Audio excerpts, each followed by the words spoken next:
The purpose of this lesson is to help charge nurses and managers identify what medications have been pulled from the dispensing cabinet on an override or on-the-fly basis and have not yet been matched up with a signed provider order. Obviously, this is for the protection of the patient, but also the protection of the licensure of our nurses. So this is going to be an important function as we get on our feet with the system. As you can see, I'm logged in as Carmen Aggravation, who is a registered nurse, and I'm in the grease board. But we're going to switch over to an area called My Reports. So upstairs in the green hashed area, there's in the toolbar is a button that says My Reports. I click that one time, and there's a few reports that I've run previously. But what I'm going to do now is search in the Library tab on the left.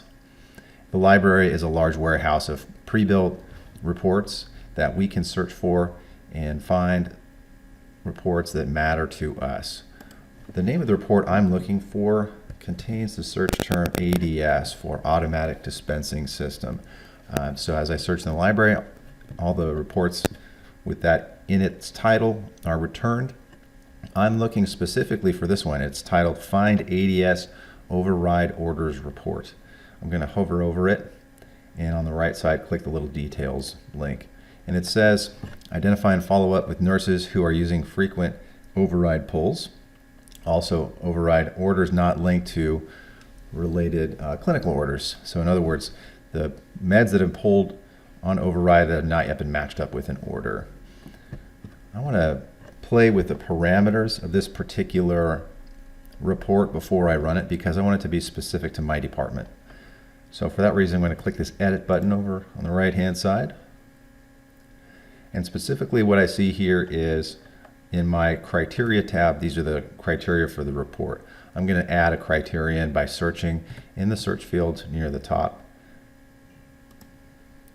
And what I'm looking for specifically is in this drop-down menu, dispense destination unit. I want to specify my unit. So it's asking me now, well, okay, which unit are we talking about? I search for it with my magnifying glass and I get a list of all the units in the organization. I'll drag this center name field open a little bit more. Actually, it's the department I'm looking for. Open that up a bit. I want to focus just on the labor and delivery unit. So I'll click that unit. And notice in orange in this box on the right, it says or. I want to change that to and. So in other words, all of the search criteria as it was originally built are met, in addition to also being limited to patients on the labor and delivery unit. I have the option now to run or save this report. This is one I'm going to be running on a regular basis. So I'm going to click Save As, and I'll just call it Carmen's Override Report. I'll show you where that pops up in a moment. I click Accept, but I do want to run this report. I click Run, and as you can see, it'll continue to run while you move on to other things. It may take a bit of time to run, so we'll just let it do that. All right, now as we can see, the report has returned a list of 104 patients in our department who have had a medication pulled on override that's not yet linked to an order. All we need to do to investigate a little further is to open a chart, and we can do that just by clicking on a name. I'm going to click here on Chloe Alchemy. Double click to open the chart. And not only does it open the patient's record, but it also takes me straight to the medication administration record, or MAR. All I want to do is drill down just to those override medications. So I'm going to find the tab upstairs in the middle part of the screen that says Override Pulls. Click one time.